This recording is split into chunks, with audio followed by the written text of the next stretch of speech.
Welcome to the NIA Safety Training course for the National Institute on Aging.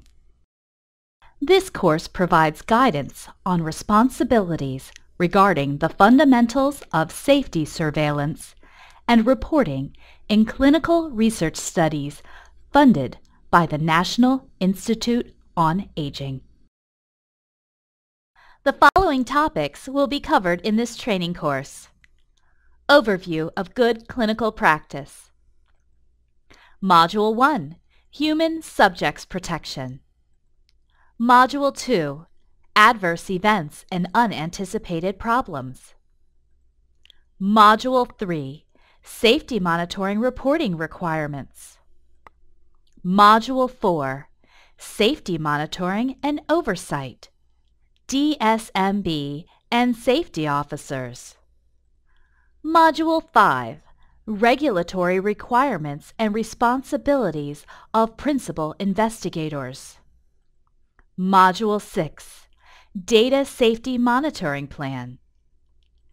And Module 7, NIH and NIA Policies and Responsibilities for NIA Staff.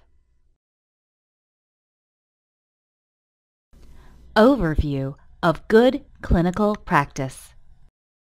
What is good clinical practice, otherwise known as GCP? GCP is the international ethical and scientific standard for all aspects of clinical research involving human participants. GCP provides guidance on all aspects of a study, including design, conduct, site performance, monitoring, auditing, recording, analyses, and reporting. GCP compliance ensures protection of rights, safety, well-being, and confidentiality of trial participants. It also ensures data quality and integrity. Who requires training in GCP? Anyone directly involved in the design or conduct of research involving human participants. This includes investigators and study coordinators, support and backup staff, contractors and subcontractors, and consultants, central laboratories, and reading centers. Module 1, Human Subjects Protection. At the end of this module, individuals will be able to identify the differences between clinical research and clinical practice, and understand human subjects protection requirements, the importance of confidentiality in clinical trials, and the informed consent process. What is the difference between clinical practice and clinical research? With clinical practice, clinicians treat individual patients using standard treatment strategies that are, in his or her opinion, to be best for the individual patient. With clinical research, as an investigator conducting a clinical research study, the clinician is obligated to follow the study protocol that describes how assessments and interventions must be administered to ensure consistency across all study sites and participants. Confidentiality must be protected by investigators as specified in the Health Insurance Portability and Accountability Act, otherwise known as HIPAA. The HIPAA privacy rule protects all individually identifiable health information held or transmitted by covered entities, such as a hospital or academic research center. Please access the resource document for a link to the HIPAA privacy rule. A certificate of confidentiality may be granted if the release of study data linked to a certain participant could have potentially negative consequences, either by design or due to the nature of the disease or condition, or could damage a participant's financial standing, employability, insurability, or reputation. Please access the resource document for a link to the OER's Certificate of Confidentiality kiosk. Informed consent is a process by which an individual voluntarily confirms his or her willingness to participate in a clinical research study after having been informed of all aspects of the study that are relevant to the subject's decision to participate. Informed consent is an ongoing process that continues throughout the trial. Key aspects of informed consent are that an individual must be able to understand study risks and benefits, and must have the capacity to make reasoned decisions regarding voluntary participation. Individuals with an illness or disability may be unable to give informed consent, but can still participate if their legal guardian is able to provide consent on their behalf. Informed consent must be timed so that consent is obtained before any study-related procedure, such as a scan or blood draw, is performed. May take place prior to screening if procedures additional to routine care determine eligibility. Some studies use separate informed consent forms for screening and enrollment if the individual is eligible. Other studies describe both the screening and the study procedures in the same informed consent form. Informed consent is administered by a principal investigator or study coordinator.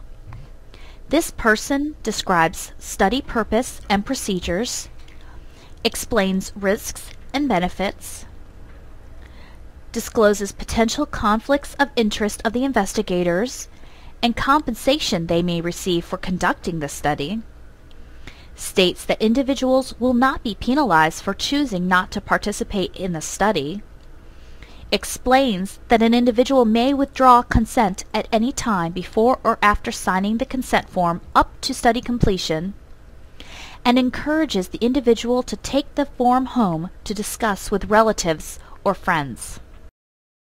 The informed consent form describes the purpose of the study, its procedures, the risks and benefits, voluntary participation, and the importance of complying with protocol requirements.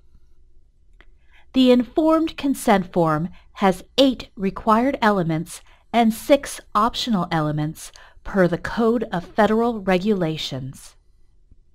Please access the resource document for a link to the FDA's Code of Federal Regulations, Title 21.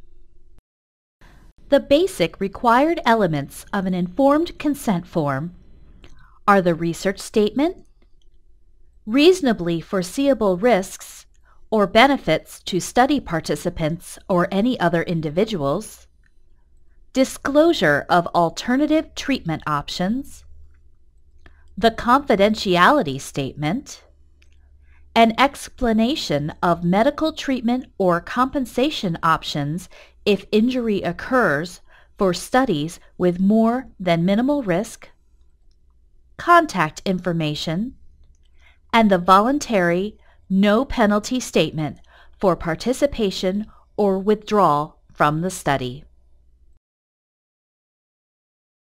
Additional elements are occasionally appropriate for the form.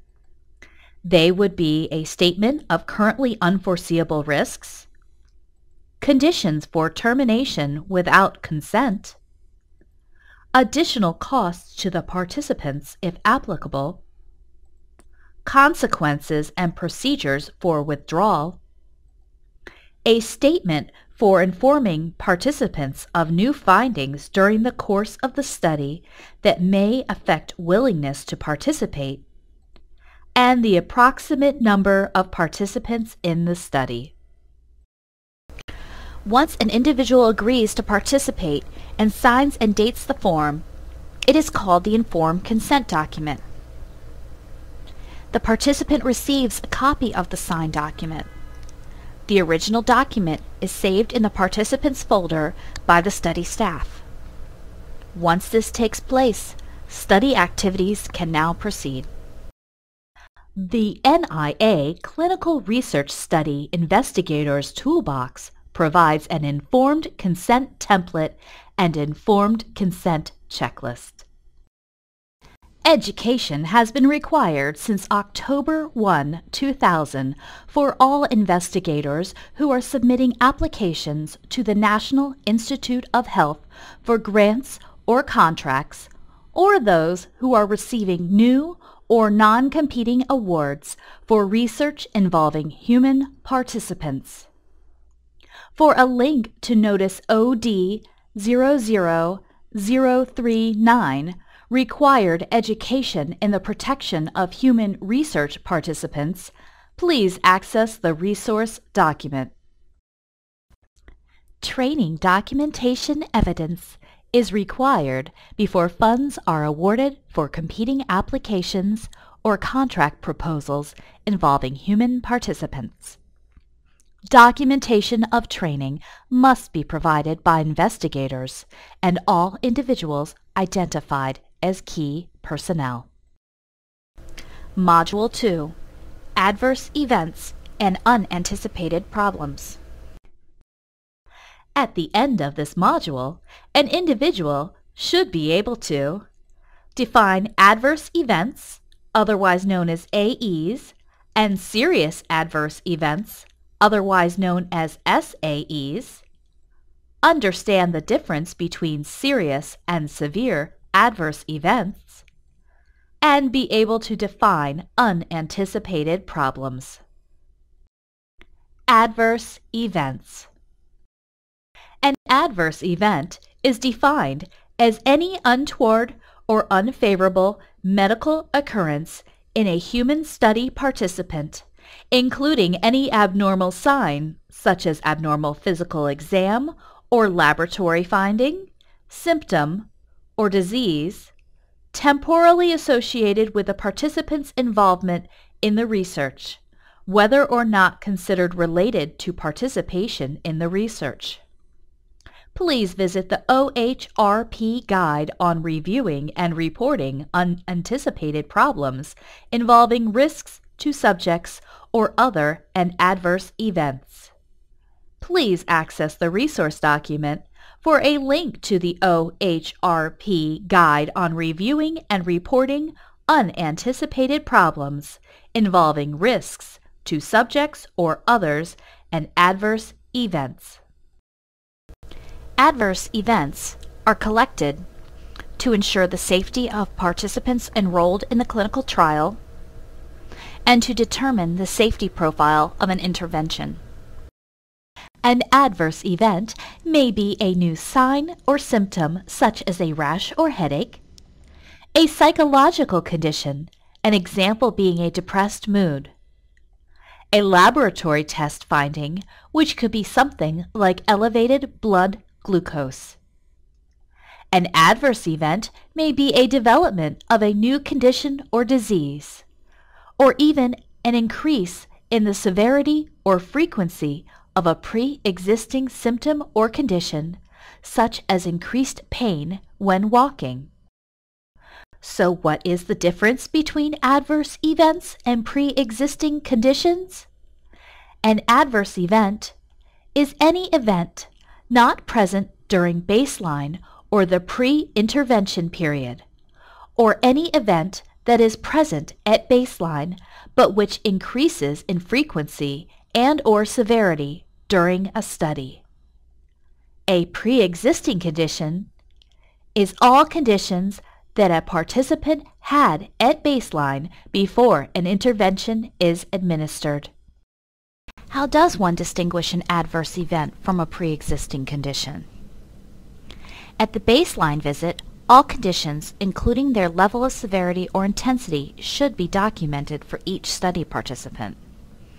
This will help assess whether the conditions reported during a study are adverse events or pre-existing conditions. A serious adverse event is any adverse event that results in death, is life-threatening, or places the participant at an immediate risk of death from the event as it occurred, requires or prolongs hospitalization, causes persistent or significant disability or incapacity, results in congenital anomalies or birth defects, or is an important medical event. Important medical events are those that may not be immediately life-threatening, but are clearly of major clinical significance. There are a few terms that are used to help define serious adverse events. Life-threatening means that in the view of the investigator, the participant was placed at an immediate risk of death from the event as it occurred. Disability is defined as substantial disruption of a person's ability to conduct normal life functions.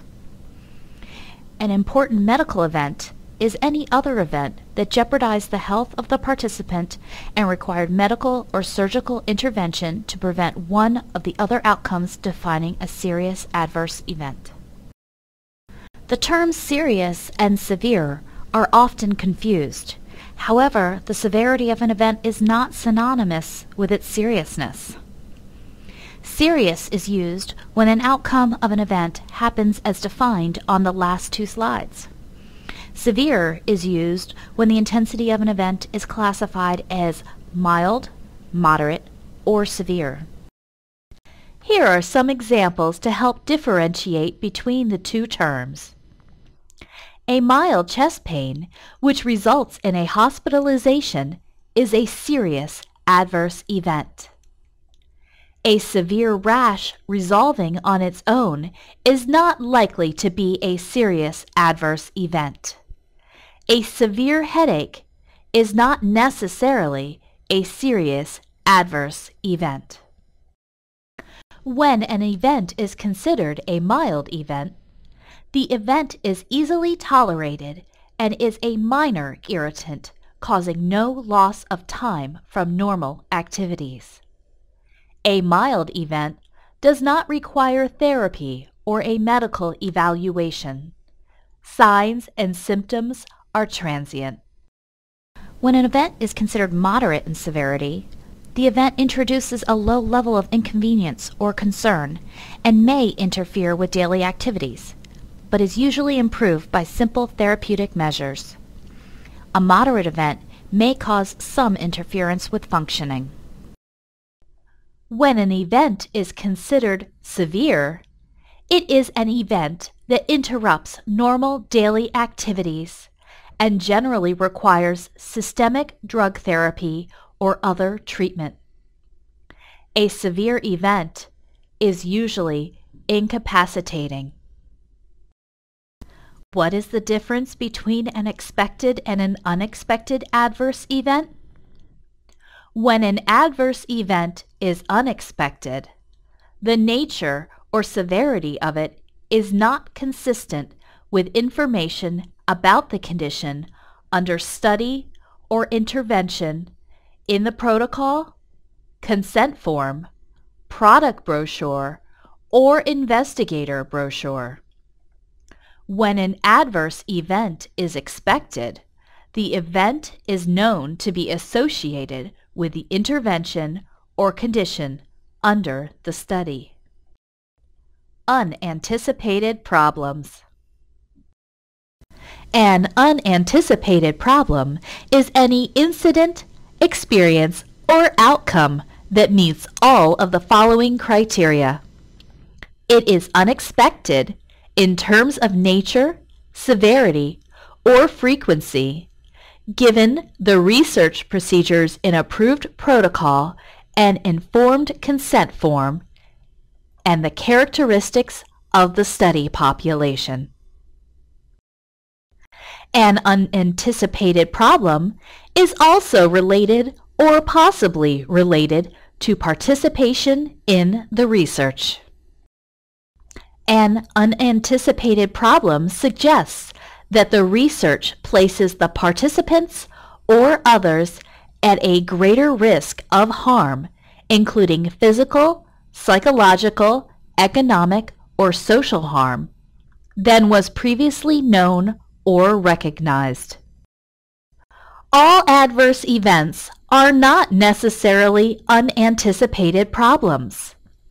All unanticipated problems are not necessarily adverse events. Some events may be both. An example of an unanticipated problem is if a nutritional supplement used as an intervention in a study is found to contain contaminants through random testing. Another example of an unanticipated problem is if a pharmacy technician dispensed a dose of an experimental agent that was 10 times higher than dictated by the approved protocol. Module 3. Safety Monitoring Reporting Requirements. At the end of this module, participants should be able to understand reporting requirements for adverse events, serious adverse events, and unanticipated problems. All adverse events experienced by study participants must be reported. Reporting procedures for adverse events must be described in the Data and Safety Monitoring Plan. The Adverse Event Form provides a template for collecting adverse event information.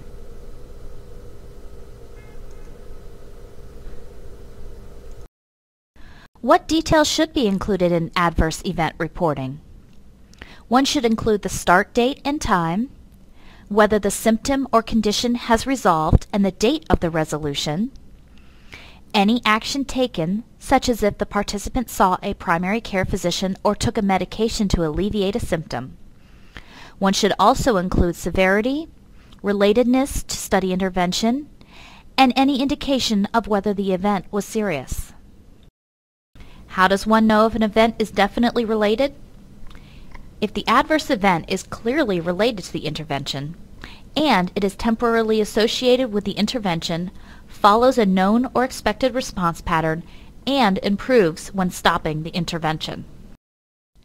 An event is possibly related if the adverse event follows a reasonable temporal association with the intervention, but could have been produced by a number of other factors.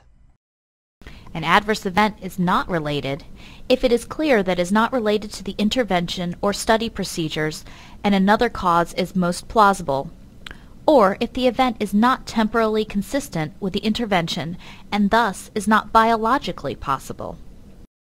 The principal investigator must report all serious adverse events to the NIA and Safety Monitoring Body, which is the Data and Safety Monitoring Board or Safety Officer. The principal investigator must also report to the IRB. In a multi-site study, the coordinating center must notify all other site investigators of the event so that the investigators can notify their IRBs. The principal investigator must also report all serious adverse events to the Food and Drug Administration if the study is under Investigational New Drug Application 21 CFR 312.64. To access a link for the FDA's Code of Federal Regulations Title 21, please visit the resource document. The MedDRA is the medical dictionary for regulatory activities.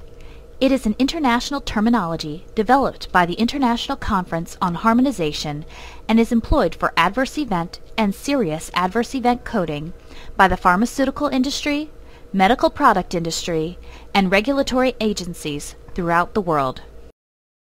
There are different adverse coding event requirements for different types of trials.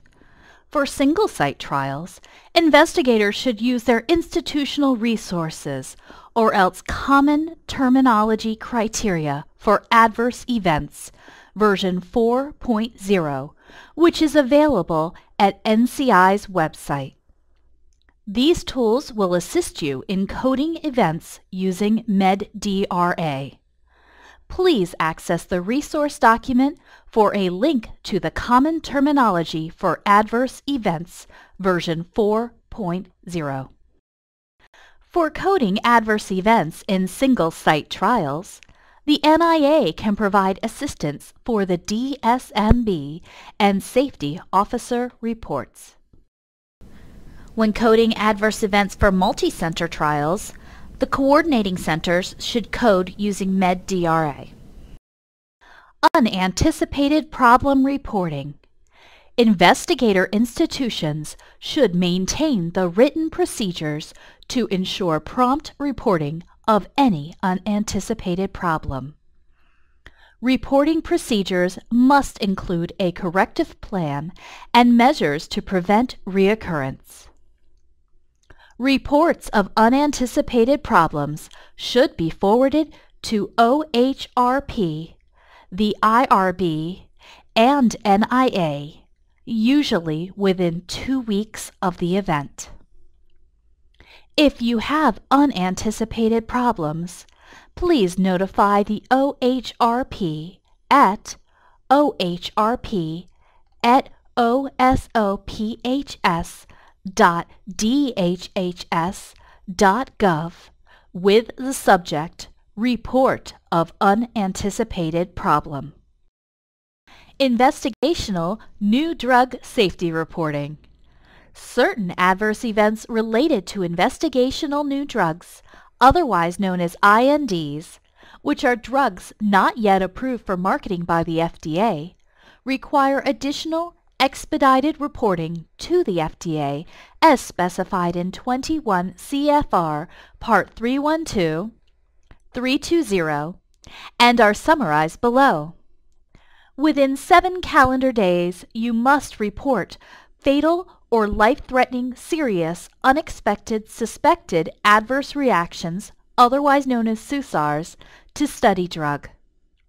Within 15 calendar days, you must report SUSARs that are not fatal or life-threatening, findings from other studies that suggest a significant risk to study participants, including clinical, epidemiological, animal, and in vitro studies, increased rate of occurrence of serious suspected adverse reactions, or SUSARs that are part of the study endpoints if there is evidence suggesting a causal relationship with the drug. The most frequent and most serious adverse experiences that are not SUSARs have to be summarized and reported to the FDA in the annual IND report. For links to CFR Parts 312 and 320, please access the resource document. Module 4, Safety Monitoring and Oversight, DSMB and Safety Officers. At the end of this module, participants should be able to understand the determinants, types, and importance of safety monitoring, identify the roles of the Data and Safety Monitoring Board or Safety Officer, and understand the purpose of site monitoring visits. Safety monitoring is an ongoing review of participants' health and well-being to ensure study procedures and/or the intervention are not placing an individual at unjustified risk by enrolling in the study. Principles of safety monitoring. All intervention studies require oversight and monitoring to ensure the safety of participants and the validity and integrity of the data. Monitoring should be commensurate with risks and with the size and complexity of the trials. An independent safety monitoring body should be established if required. Independent safety monitoring is required for all clinical trials and studies with more than minimal risk. Safety monitoring can be approved by the Institutional Review Board or approved by NIH through a safety officer or the Data and Safety Monitoring Board. IRB stands for Institutional Review Board. IRB is any board, committee, or other group formally designated by an institution to review biomedical research involving human subjects and to approve the initiation of and conduct period review of such research. IRB is required for all human subjects studies. The Independent Safety Monitoring Body is an advisory to the NIA Director and is either a safety officer or a Data and Safety Monitoring Board, otherwise known as DSMB, depending on the complexity of the study. The safety officer is an independent individual, often a clinician, who performs data and safety monitoring risks in low-risk, single-site clinical studies. The DSMB is an independent group of clinical trial experts, biostatisticians, bioethicists, and clinicians knowledgeable about the disease and treatment under study.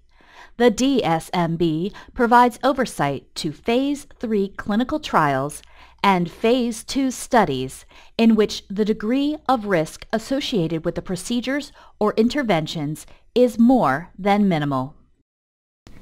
The DSMB meets on a regular schedule, usually twice a year. They will hold additional meetings as needed.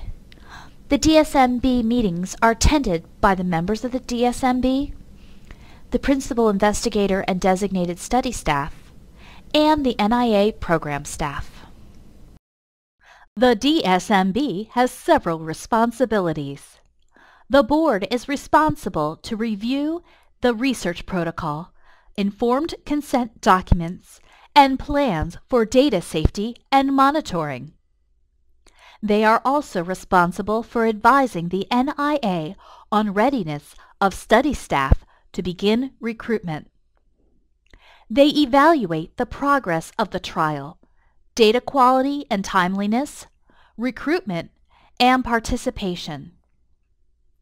Also, the DSMB is responsible to consider factors external to the study, such as relevant new scientific or therapeutic developments that may have an impact on the safety of the participants or the ethics of the trial. The DSMB will make recommendations and assist in the resolution of problems reported by the principal investigator. They will make recommendations to the NIA concerning continuation, termination, or other modifications of the trial based on the observed beneficial or adverse effects of the intervention. If appropriate, the DSMB will review interim analyses in accordance with stopping rules defined in the Data and Safety Monitoring Plan. Finally, the Board is responsible for ensuring the confidentiality of the study data and the results of monitoring. The DSMB Charter describes the Board's responsibilities, procedures, and operations. DSMB reports templates are provided in the NIA Toolbox. For links to the DSMB Charter and DSMB Reports template, please access the resource document. Site monitoring visits ensure that the rights and well-being of human participants are protected. The reporting trial data are accurate, complete, and verifiable, and that the trial is conducted in compliance with the current protocol as well as with GCP and all other applicable guidelines and regulatory requirements. Coordinating centers for large multi-center clinical trials may have site monitoring visits built into their work scope. NIA may conduct on-site data assessments through a third party to assure protocol compliance and data integrity. Module 5. Regulatory Requirements and Responsibilities of Principal Investigators. At the end of this module, participants should be able to identify the regulatory responsibilities of a principal investigator and understand the safety reporting requirements of a principal investigator. The investigator is expected to comply with the study protocol, safety reporting requirements such as the Common Rule, and good clinical practice guidelines. Please access the resource document for links to the Code of Federal Regulations Title 45, Part 46, and the Guideline for Good Clinical Practice, E6. The investigator is also expected to comply with reporting requirements such as monitoring and auditing, informed consent, and the International Review Board. A principal investigator's responsibilities are to obtain informed consent, comply with protocol, recruit participants in a timely fashion, maintain a list of qualified study staff, permit the monitoring or auditing of the study. A principal investigator is also responsible to follow NIH and NIA procedures and guidelines, comply with GCP, provide updates to IRB, maintain records and reports, and perform safety monitoring and reporting. The investigator's responsibilities to study volunteers are to provide respectful care, ensure privacy, confidentiality, and safety, obtain informed consent, ensure adequate understanding of study and its risks, and to respect individuals' rights to refuse participation in the study. Module 6, Data and Safety Monitoring Plan. At the end of this module, participants should be able to understand the purpose and content of a data and safety monitoring plan. All clinical trials require study-specific monitoring procedures to ensure participant safety and data integrity. The DSMP must be described in an NIH grant application. The scope of the plan is commensurate with risks associated with the study procedures and intervention, the number of sites, and target population. The Data and Safety Monitoring Plan should outline safety monitoring procedures that investigators and study staff will follow during the clinical trial. Should also describe study risks, potential adverse events, and serious adverse events, plans for capturing and reporting these events, and how the safety of study participants will be monitored.